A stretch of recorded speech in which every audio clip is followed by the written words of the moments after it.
The Armed Forces of the Philippines has welcomed the United States government's decision to unfreeze some $336 million worth of military aid for the country. Rear Admiral Roy Vincent Trinidad highlighted that the exemption ensures planned initiatives on sea, air, land, and cyber operations that they will push through. AP spokesperson Colonel Cersei Trinidad said the move strengthens ties between the Philippines and the United States. However, around 39 U.S. aid and State Department-funded projects in health, education, and the environment continue to be affected by the aid freeze. Let's get some reactions to that and other matters. Joining us this morning, we have former military officer and Senator Gringo Honasan. Thank you for joining us on Morning Matters. Thank you, Gretchen. Thank you for having me. Well, your thoughts first on that bit of news, the United States unfreezing the military aid to the Philippines. What is your thought on that move? Does it highlight the stance of the Trump administration? And also, do you agree with the Marcos administration's pivot towards the United States? It's not a question of pivot or freezing or unfreezing of aid. No? What's our plan to defend our country? We start with that.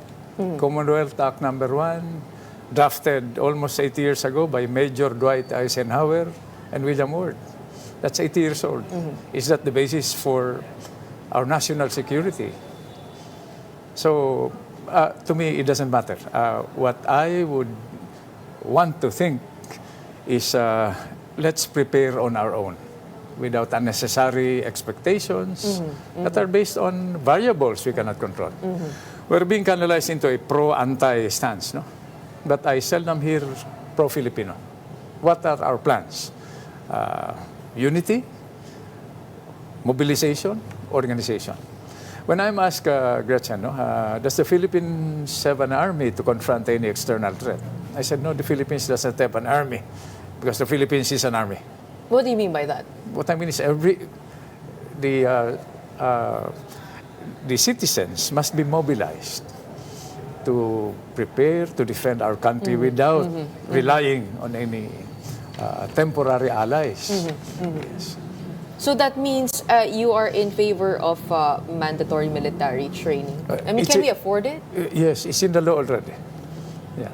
Yung pagbabalik ng ROTC? Hindi. Well, that has to be amended also because hindi naman dapat, Gretchen, na What do you mean? What is in the law? The law? Yeah. We mobilize the citizenry, especially the youth, for times of emergency, including... But right now, are we prepared for that? Yes. All we want to know, all the citizens want to know is what's our plan? Include us in that plan, in that mobilization plan. Where do we draw food, water, firearms if necessary? And where do we get the preparation exactly right now if there is no military training in place, mandatory military training in place? What makes you think that we are prepared as civilians? If we can prepare for earthquakes and typhoons, we can prepare for any eventuality. Is it not clear to you the administration's plan in defending the West Philippine Sea? No. It's not clear to you? It's not clear to me. Well, as a military man for 17 years, yes, and with your wealth of experience, how would you approach that problem? Of course, we put Taiwan also in the picture. We put the EDCA bases also in the picture. Yes. In the Philippines. They are there. We have even added more EDCA bases. I mean, studying everything the past years. What would your plan be? The age of positional warfare is long gone. It's now asymmetric warfare. Okay? It's not anymore an external aggressor invading us. They asked me, are we prepared for any invasion? I said, there will be no invasion. You know why? Because they're here already. What do you mean? Look at the made in. Yeah. That's what I mean. And how do we stand a chance if they are here already? Well, how do we equip ourselves? Even the AFP modernization budget has been cut in the GAA. Yung naaprubahan, mas mababa dun sa dapat. I mean, citing all of that, pati yung pera na kailangan for arms, how can we stand alone? How can we do this, build up our arsenal practically, realistically? history. Haven't they learned from the Japanese and the Spaniards and the Americans? Diba? Can you imagine the logistics line that they will have to go through to even try to occupy 7,100 islands? If they think the Viet Cong were, state of the art, they don't know Filipinos yet. I'm not confident. But you said the age of positional warfare is done. Yes. It is asymmetrical warfare. How do you envision that to be? Information, the new gold, the new oil. Information, complete, accurate, and timely information. By the way, that's now a basic need, no? Any issue, Gretchen, you can relate to food, clothing, shelter, health, education, and information. Well, speaking of information, it was the People Power Revolution anniversary yesterday. Yes. And along with this anniversary, we also have news of the Sandigan Bayan dismissing ill-gotten wealth cases. With the, of course, the Marcos administration in power now, isn't history being slowly erased here? That's above my salary grade. No? When I think of EDSA 39 years ago, it was a lesson in unity. When the people unite, get together with its army, for, not against anybody or anything, then things happen. That's what happened 39 years ago. People power. Hindi pa po ako pinapanganak noon, no? So I'll be honest with you. So I'm reading about it. Huwag mo lang masyadong lakas ng grades dahil I read about... lalo akong tumatanda. No, I read about your role, and what I read said that you were a crucial figure in the toppling of the Marcos Sr. administration in planning that with Juan Ponce Enrile. And you acknowledged there were abuses, there was corruption with the Marcos Sr. administration. What do you mean when you say it was about unity and not about removing those corrupt in power? Work in progress. No administration has been spared from issues of corruption, abuses of power. No? The problem, Gretchen, is, every time we go through shortcuts like people power or elections, after installing new people in positions, we all go home. Okay? We relegate governance. That's, government is too serious a matter to be given to government. So, ang pakikialam dapat nito, not during elections, no, but between elections. Because every 3 years we have elections. So, yung singilan dapat between elections. Well, what is your assessment of the son, Marcos Jr., compared to the father, Marcos Sr.? Well, we are in the midterms, and that's what you mentioned. Works both ways, no? Good because he's his father's son. Bad because he's his father's son. Standards will be imposed on him. But, I believe, Gretchen, that when you become president, God gives you extra lights, which are not given to ordinary government officials or ordinary Filipinos. I believe the president is trying his best, but he has to try his best in the context of what is our plan. No? Give you an example. Whole of government approach. Inclusive growth. Yet, we never go for the farthest, the smallest, no? And the poorest. It's always, ilan ba boto dyan? Saan ba tayo kikita dyan? That's not what connectivity and inclusive growth is all about, no? When you connect, no, digitally, or through a railroad, or through a road, or through ports, no, a group of people, no, very small group of people, no, then eventually, that's the classic management theory, di ba? That's the short-term investment for a long-term benefit. Pag kinonect mo, dadami ang tao, dadami ang botante, at pag dumami ang botante, dadami ang tao, kikita ka rin naman. Well, what do you think can this administration do to become pro-poor? Because sinabi nyo, yung mga maliliit hindi na nabibigyan ng hindi sila nabibigyan ng pansin. But the President Marcos, for example, already appointed DOTR Secretary Vince Dizon, who was seen in the past days commuting. Sinasabi niya itong mga connectivity in transportation, ayusin daw niya at the end of Marcos administration's term. I mean, what is the President lacking in terms of achieving what you said, to become more pro-poor? Let's define poor. What is poor? Threshold ba yun ng 12,000 pesos a month? What's poor? Di ba? So my platform, I'm running by the way, no?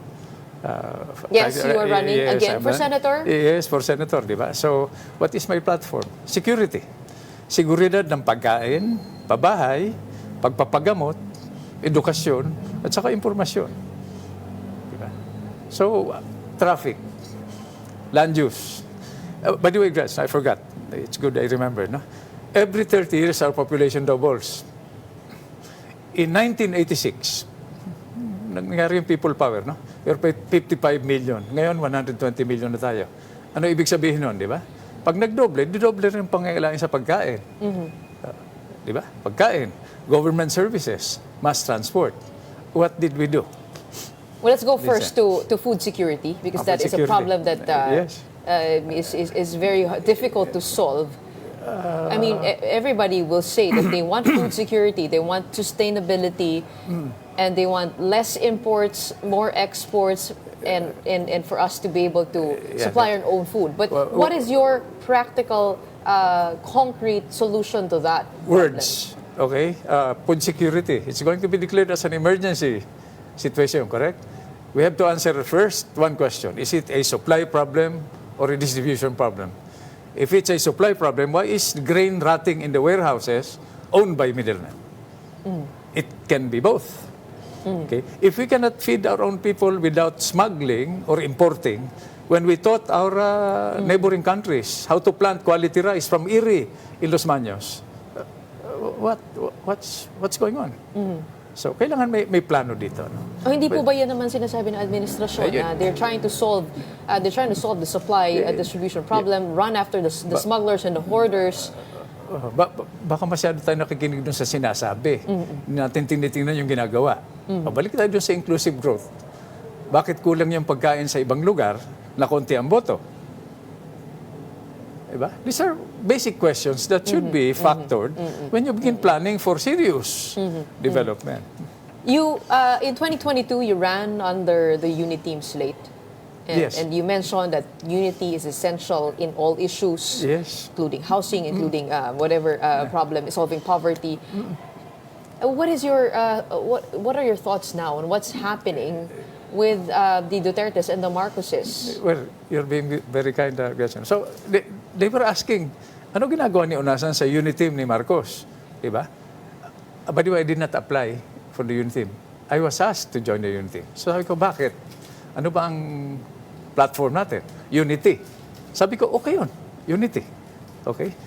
Sabi niya, but don't you realize that you're part of what happened 39 years ago? Sabi ko, okay, let's go down to basics. Sino ayaw ng unity? Raise your hands. Wala naman nagtaas ng kamay. Okay. But I agree with you, no? If the unity, the running mates are now... but back then, did you foresee the breakdown of the unity? No. No. I stood there in every platform, in almost every rally, to promote unity. And we were living symbols of what should be unity. Before it was Marcos Aquino. Now it's Marcos Duterte. So, ang concern ko rito, Gretch, no, is this is the national conversation that our next generation of national and global leaders are witness to. Is that how we want them to behave when their time comes to lead this country? So where do you stand on the political fence? You're running under the Reform PH People's Party. That's a party reform, but technically I'm independent. Yes. And last we saw the surveys, I think you were at number 17. Yes. How do you plan to climb up to the Magic 12? It is a very tight, competitive senatorial race. Continue presenting myself to our people and showing na ito is not about, it's about kakayahan and karanasan and the willingness to serve. And my track record as a senator for 21 years speaks for itself, no? From land use to national security to clean air, clean water, disaster management. It's a litany. Kayo po ay naging senador from 1995 to 2004, 2007 to 2019. How come you still have what you call is unfinished business in the Senate? Ano pong hindi nyo nagawa noon na gusto nyo ituloy? Because Gretch, the Senate is a collegial body. no single individual, including the Senate President, can claim. But are there specific bills that you want to pursue? Yep, land use. Oh, di ba? Finite yung, by the way, land and water use ito, no? Anong lupa ang gusto natin for agricultural, commercial, industrial, educational, government centers, di ba? Pag alam na natin kung ano yun, alam natin kung saan dadaan yung kalsada, yung railroad, saan lalagay yung port, no? Ang kakambal nun, which we were able to pass, no, is the National Disaster Risk Reduction Management Law. Okay, case in point. Bakit ka maglalagay ng bahay sa tagiliran ng Marikina River na tuwing uulan, bumabaha, di ililikas mo na naman. Ba't ka maglalagay ng bahay sa paanan ng bundok na kinalbo, di mudslide? Threatening constitutionally life, liberty, and property. But don't you already have those classifications in place? No. We're all relying on zoning ordinances. What we need is a land use policy. By the way, we're also an archipelago. Iba-iba ang needs doon eh. So yung land use mo for Visayas, for Luzon and Mindanao should be a little tweaked, a little different, peculiar. But the the way forward, since I was also Secretary of Department of Information and Communications Technology, is digitize. We can intervene faster in a more precise manner. But if you had a long term as a senator, what makes a difference now? Why should people vote for you? Because you're not a new name necessarily. Yes. You have been Correct. In the political front lines for a very long time. What do you bring to the table? If you were not able to finish that business when you were sitting as a senator? What I bring to the table, Gretch, no, is 17 years as a soldier, 7 years as a rebel, 21 years as a senator, the first truly independent senator in Philippine political history to win not only once but 4 times. And then secretary of Department of Information and Communications Technology. That's almost 50 years of public service. But my best qualifications really, I'm not perfect. I'm a good husband. Good provider. I'm a good father. I'm also a super lolo. If my family will not vote for me, what business do I have presenting myself to the electorate and asking them to give me another chance to go back to the Senate? You cannot give what you do not have. You cannot share what you do not have. I want to go to your term as DICT Secretary. In January 2020, the Department of Information and Communications Technology was flagged by the Commission on Audit for 300 million pesos worth of cash advances of confidential funds under your leadership as DICT Secretary. What exactly did the DICT use these confidential funds for? COA did not flag us. Check the records, no? But anyway, let's go to that issue, no? Confidential funds. We used it to address the hacking of one important sector, which we reported to the President. Something was done about it, but I cannot say more because it involves national security. We're being hacked on a daily basis by temporary friends and allies. For whatever reason, I do not know. But if you go by our record as the ICT Secretary, 800% increase in broadband, 500% increase in free Wi-Fi. But my term was cut short because I ran again under the unity. Yep. Okay, you mentioned you cannot mention things because they are of a confidential nature. By the way, we reported to the Office of the President, which the Office of the President did something about it. It arrested the threat, cyber threat.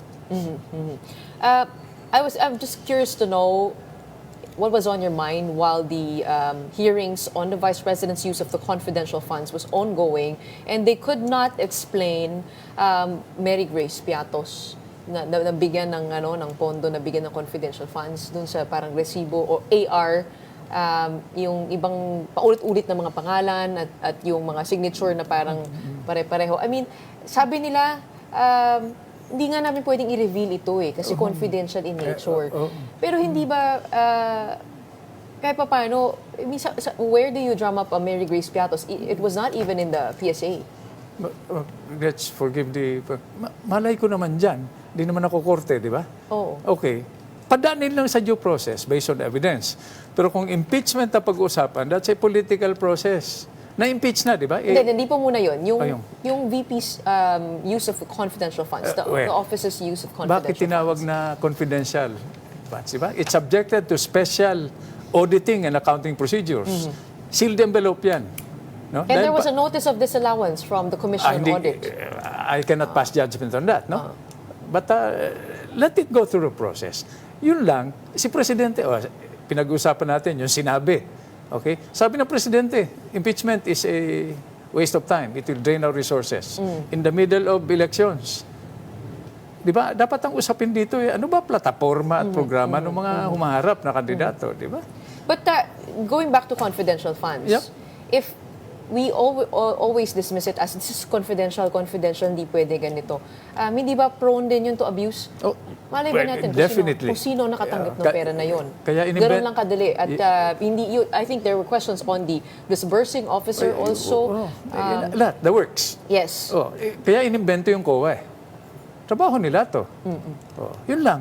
Ang sinasabi ko, pag let's say impeachment, Vice President pa naman. Second highest official in the land. Diba? Now, there's another point. No? By doing this, we're exposing our strengths and weaknesses as a developing country to temporary friends and adversaries. Ito ba gusto nating ipakita dun sa mga nag-aambisyon sa atin? Siguro yung mga nanonood, no? Ang gugulo nila. Mag-reclaim pa nga tayo dun sa West Philippine Sea. But when it comes to the confidential funds that is being investigated, 120 million, I believe, in confidential funds spent in over 11 days. And meron pang ibang mga allocations of confidential funds. Do you believe that the Vice President should have an allocation of confidential funds? It doesn't matter what I believe. Let it go through due process. Let's hear out COA. What are the other evidence? Congress also has power over the purse. They have the power, according to the Constitution, to make sure that the appropriations in the budget are being appropriated to what they are really for. Rich, perception ito, Congress, Caesar's wife, talking about confidential funds. We have weaponized the budget. We have occasionally weaponized our justice system. So, where is the consistency? So, selective. I know because I've been on both sides. I've been on the receiving end, di ba? Pagkakampi ka sa politika, di ba? Magaan na sa'yo. Pero pag kalaban ka, tutuloyan ka. Wag naman. Wag naman. Do you agree that the 2025 GAA is one of the most corrupt budgets in Philippine history? Whether I agree privately or publicly, I cannot say that on the air, no? Di ba? Running for election, it will polarize, di ba? I might as well wear a t-shirt with a target, di ba? For those who will be affected. But we do know that when it comes to instances where you see, like for example, in the Marcos dictatorship back in 1986, that you do take an active role in it. Very, very curious to know. You also stage a coup against President Cor. By the way, before you continue, no? Define coup. It's a power grab. So, nung 86, okay lang. Nalumbas kami sa barracks because somebody benefited. When they were the targets for serious issues, they called it a coup. Where's the consistency? So, double standard. Namimili tayo. Coup is by the way, I'm credited with 7 to 9 coup attempts. I will accept. I have the amnesty thing, di ba? 86, 87, and 89. No, but under what circumstances does it come to your mind that a sitting president's time is over? I've stood at the gates of Malacanang Palace, no, in full combat gear many times in my life as attacker and defender, with no invitation except from my conscience. I didn't know how to proceed from there. But let me put it squarely, no? When I believe in something, I will die for it. You name me a candidate who will do the same. And by the way, don't allow. No, walang camera, di ba? Huwag mo na paghubarin ako ng t-shirt dahil, di ba? Ganun. Ang tama ko ng bala at yung tama sa puso ko at sa utak ko, you know, I made that call. All right, we have a former senator and now senatorial candidate once again, Gringo Honasan, giving us his thoughts on current political happenings as well as his own platforms for the upcoming midterm elections. Kasi nakala ko, tatanungin mo ako kanina, ba't ka galit? Hindi, okay lang. Sanay po ako sa mga passionate. Ganun ba? Okay? Oo. Yeah. Same initials.